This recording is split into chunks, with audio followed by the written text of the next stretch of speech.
Hi, I'm Claire Chancellor from Be Your Purpose Coaching. I'm an NLP master practitioner and an NLP trainer. I love to work with people all over the world to help them engage with their passion to live a life of purpose. Today, what I want to talk about is eliciting somebody's buying strategy, or we could call that eliciting somebody's decision-making strategy. Either way, better understanding what is it that convinces you to buy the items that you buy, helping you understand how you make a decision is incredibly empowering because I know once I understood what my convincing strategy was, I was able to implement that in other areas of my life to make things just flow a lot easier. So, coming back to eliciting somebody's buying strategy, strategies are the is better understanding why we do what we do. Once you understand the components that are in place for the steps that you need to go through to get that outcome, we can either duplicate that strategy in other areas of your life to create that success, or we can better understand the strategy so that we can resolve and dissolve the problems that are going on so that you can live a life a lot easier, more in flow state, making those decisions with a lot more certainty. So strategies are really, really important. I have another video on specifically the strategy elicitation, but for now, let's focus on the decision-making strategy. I want to share my screen here with you to give you that visual representation of what I'm talking about. Now, when it comes to somebody's strategy, we think about all of the pieces of the puzzle, how they represent, how they perceive the world. Are they mostly visual, auditory, kinesthetic, self-talk, and analytical with the AD? How do they perceive the world? And so when we're looking for somebody's decision-making strategy, we're looking at their eye patterns as well as listening for the predicates that they use. Are they really visual? Are they using those visual predicates? I have to see that, or are they more feeling based of like I'm convinced when I pick this up and it feels right. It feels right externally. It feels right internally. So these are all the components that we're looking for to understand the internal and the external sequences that people put in place to be able to have that strategy in place. So again, we're looking and listening out for, are they hearing something, seeing something, feeling something? Is there self-talk? Maybe there's a taste to it or even just a smell. So we're looking for all of our VAK, ADOG. Keeping in mind when we're looking for somebody's decision-making strategy or their buying strategy, that there is going to be a difference between, feeling that feeling of excitement in my body that like this is what I want versus the feeling of actually picking it up and it's the right weight and it's the right texture. Here we have that slide for the visual external. I see something that I like in the shop versus I imagine what I would look like wearing it, and that's my convincing strategy or buying strategy.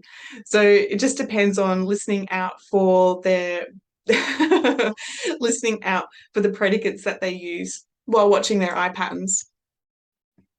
You may hear people utilize their auditory remember, like I heard that song and it was like, yep, that was the right thing for me.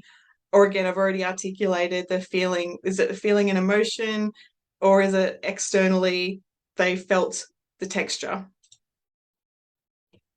We're also looking out for the criteria that they use, their self-talk. I said to myself I had to have it, or the criteria of the price. We're listening out for all of these particular pieces.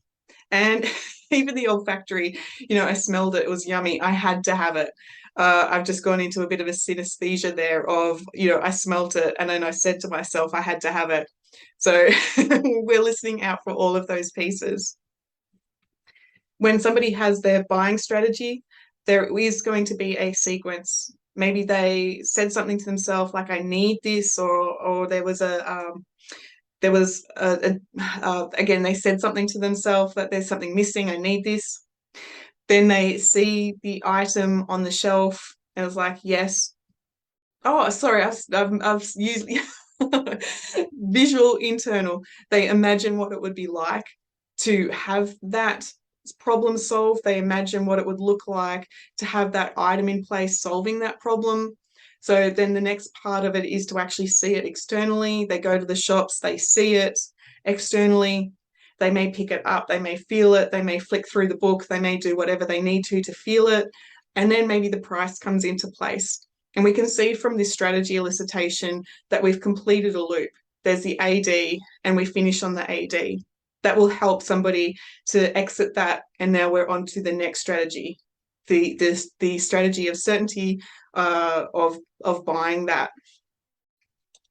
This is just another visual representation of what I'm talking about. The AD, the self-talk, do I want it? Do I not want it? Seeing it, feeling it. Sorry, why do I get tangled on this one? Visually seeing it within you, having that problem solved, externally going to look for the solution, the price, and then feeling really good afterwards that's the outcome that you want. And then I would say the AD would come into place again of the criteria of paying for it. So after I've articulated the decision-making strategy on what we're looking for, I'm going to do a demonstration with beautiful Ellen to better help you understand and demonstrate somebody's buying strategy. It's a lot of fun playing with Ellen, and you can see that we've already got rapport here. So I hope that helps, and let's get started. Okay, welcome back, everybody. Today, what we're going to do is a demonstration with the beautiful Ellen on her decision-making strategy. Now, with this particular process, I'm going to focus on Ellen's decision to buy something. So not only are we going to elicit her decision-making strategy, we're also going to be able to elicit her buying strategy. So this should be a lot of fun, especially with the focus of using our representational system. So before I go on, welcome, Ellen. Hello, thank you. No, a big thank you for you to being here with us and helping us learn about our representational system, how to utilize eye patterns and all of that fun, yummy stuff to understand how you make a decision, which I can imagine would be pretty important to know the steps that you go through to make a decision that you want, right? Yeah, yes, yep. Like this internal, like you make a plan, you action the plan, you're happy with the plan and the outcome. It's like, how do we do that again and again and again?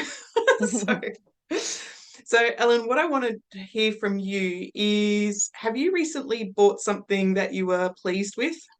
Yes, I have. And what would that be? It was a book about astrology. Ooh. Yeah. You should totally get some, what do they call that, like royalties or whatever it is, coming back for promoting that book. Yeah. Hey, that's a good point, actually. So we digress, which Ellen and I do really well because we're totally in rapport. So so taking yourself back to that time when you bought that book, was there anybody else there that influenced that decision for you to buy it? No. Okay, that's good to know that we're working with somebody here in front of us that we can get their pure buying strategy. There's not this interruption from somebody else. So to better understand the eye patterns, I will show a slide later, but we all know as NLP practitioners about how our visual above our, looking towards your eyebrows, our auditory is looking towards our ears, and then we've got the auditory digital, the self-talk looking down in one direction, and the kinesthetic looking in another direction. I'm not deliberately pointing to those because being on camera, I can't remember if my camera is mirrored. So I'll put that up later. So what I want to do here, Ellen, is I want to just ask you some strange and wonderful questions just to be able to elicit and understand where your eye patterns go. Yeah. So can you remember what your school uniform looked like? Yes, I can. Yeah, and noticing everybody that she looked directly up. We went exactly where we wanted to for that visual remember. And could you imagine if the sea were purple? Yes. And again, we saw Ellen demonstrate really clearly the visual create of the ocean being purple. Now, if you said these words to yourself in a strange accent, I'm the woman. Oh gosh. Do you want me to actually say it? No, but just say to yourself. Yeah. Ugh. Yeah. Yeah. I'm happy to make a fool of myself on camera. That's all good. But we could see then Ellen's eyes went to her auditory create. So everything's working the way that we want it to. And Ellen, could you imagine the sensation of putting your hand in a bucket of cold soup? Yep. Yep. And very, very quickly, Ellen went into that kinesthetic to imagine what it would feel like. Very, very quickly. She didn't go all the way there, but I'm pretty sure I could push some buttons and get her to into some sadness and we would see it. So this is perfect to better understand how Ellen's eye patterns are working. You know, I would not necessarily be doing this if I wouldn't be necessarily going through these steps if I was doing like a sales call or something. I would do it conversationally, but for demonstration purposes, it's important to show you how we're eliciting the predicates and also watching the eye patterns. Mm-hmm. So, Ellen, taking yourself back to the time when you bought that amazing book, you know, see what you saw, hear what you heard, feel the feelings, what you said to yourself, that transveridational script. And what I want to know is, what was the very first thing that caused you to decide to buy that book? I went through the book because there was one that was unwrapped. So that's essentially the main reason why I bought it, was because I flicked through it to see what the content was like, and and that kind of pushed me over the line. I had seen the book months ago and kind of disregarded it, but on a second glance, I decided to buy it. Yep. Okay. So And it was just also a really good price as well, so it wasn't too expensive. Perfect. So then, so imagine then that you were actually in a shop then for you to glance through it. This is obviously not online. Yep. Yes, it was in a shop, correct. What happened just before you even knew that book was there? What happened just before you even noticed the book was there? I wasn't actually looking for astrology books. Hmm? Can't remember what I was looking for. It would have been spiritual books, but I think I accidentally came across it. Yeah. Yeah, so there's a level of spontaneity here. You were in the shop, just in that sort of mindset of curiosity, having a look for spiritual books that got your attention. Mm-hmm. And then what you said there was that you saw the book, you've picked it up, Mm-hmm. you flicked through the content, Yep. and then what happened? And then I looked at the price. But when I buy astrology books, I'm always a little bit hesitant because astrologers will only write in one kind of style, whereas I cover a lot of astrology styles. Yes. So I was concerned that the book would be too narrow. It would be too encased in a certain style. I wanted it to be a little bit more broader. So I hesitated when Yeah. I bought, for that reason. So then let's actually go through this step by step. When you first saw that book, what was the very first thing that happened? Did you see the book? Did you say something to yourself? Did you have a feeling when you saw that book? What was the very next thing that you did? I thought it's a big book, which is good because there's going Okay. to be lots of information in it.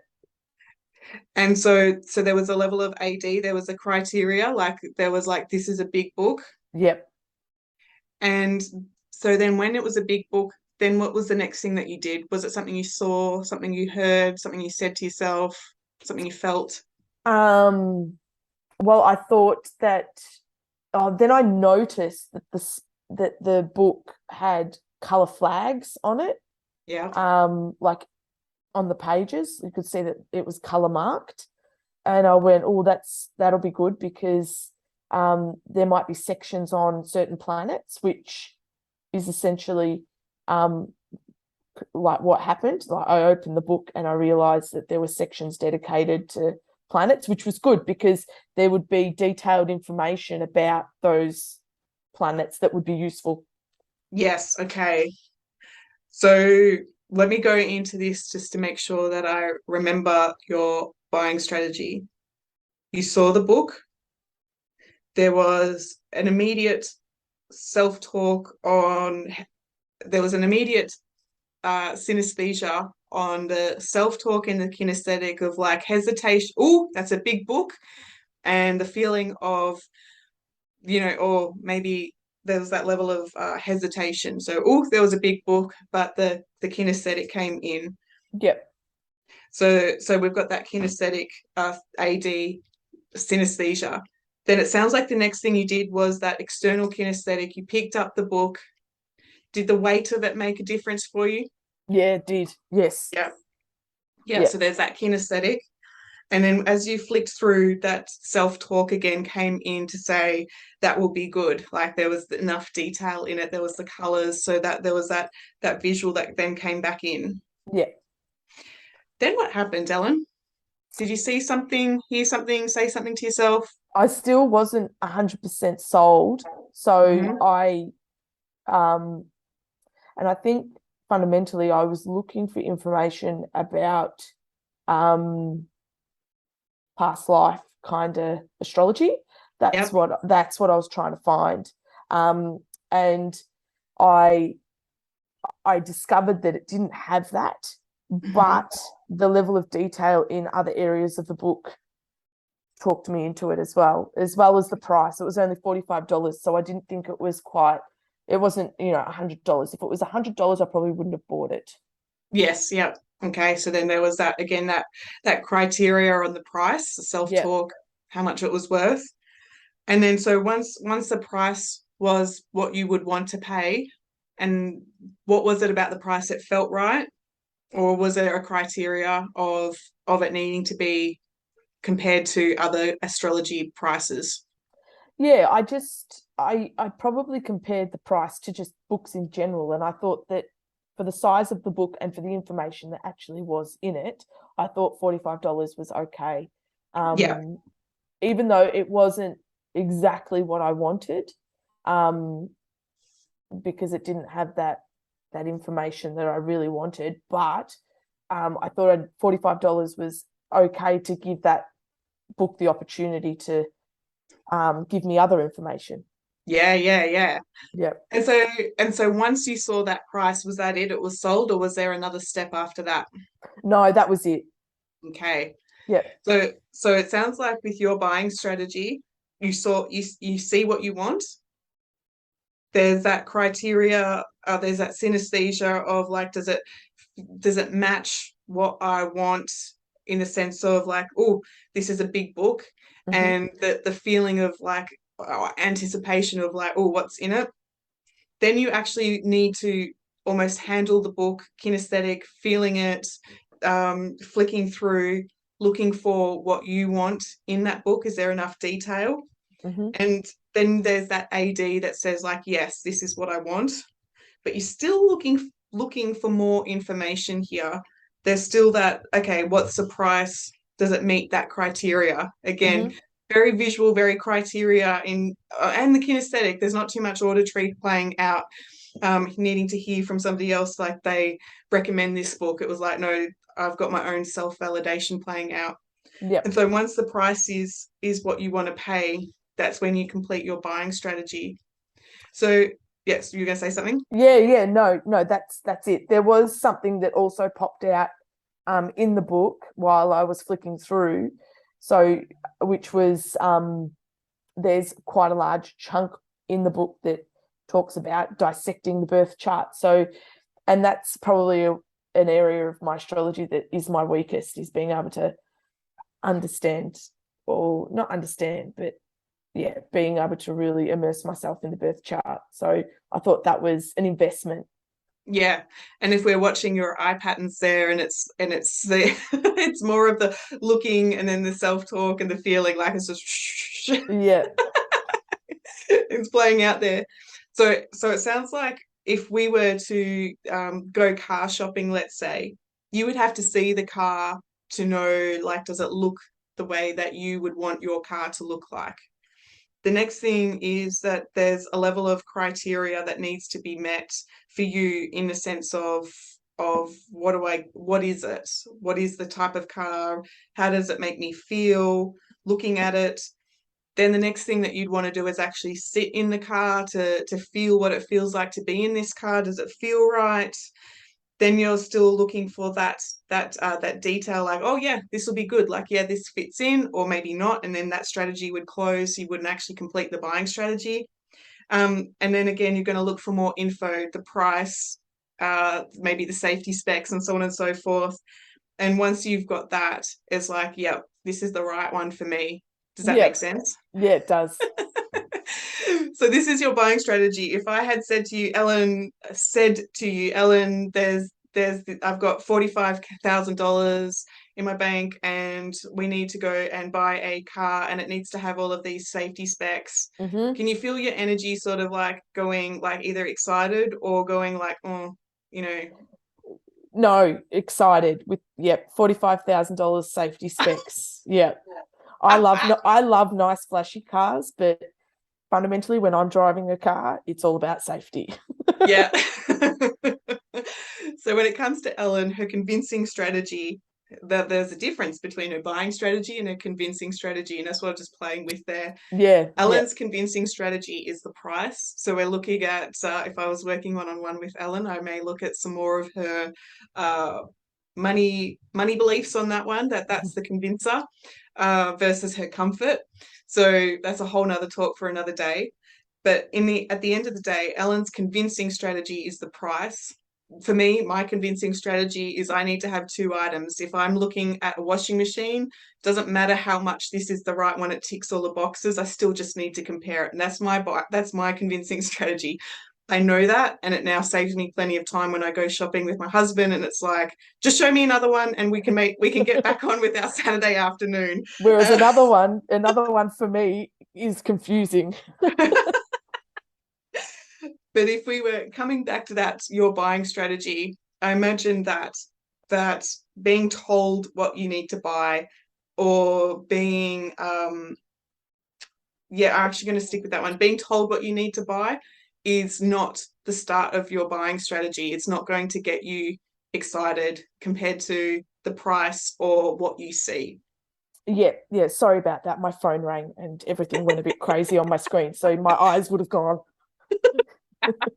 No, that's today's world that we live in. So Yeah, I want to say a big thank you, Ellen, for demonstrating that, and have happy Saturday afternoon shopping, playing with your buying strategy, seeing something, the criteria, how it feels, the external, how it feels. Again, more criteria, looking at the overall product, and then the AD kicks in again with the price. So yeah, if I was doing a sales call with you, I would get you to see the outcome. I would totally play on the seeing of what you get, and I would also play on the price. yeah. So yeah, I hope that Excellent. helps everybody. Any questions there, Ellen? No, thank you. That was great. All right, thanks everyone, and I'll talk to you later. So I want to say a really big thank you to Ellen for helping us create this amazing demonstration, the buying strategy, your decision buying strategy, and knowing what your buying strategy is, your next Saturday afternoon shopping with your husband, may be a lot more easier when you have to go shop for that big deal item. It's like, yep, this is what I want. These are the steps that need to happen. And then let's just do that. It's a lot of fun to work with clients, and to be able to help them understand what is going on for them, so that they can have a level of certainty in themselves. What do they need to be able to get the outcome that they want? So this is Strategy Elicitation. I'm Claire from Be Your Purpose Coaching, and I will talk to you later.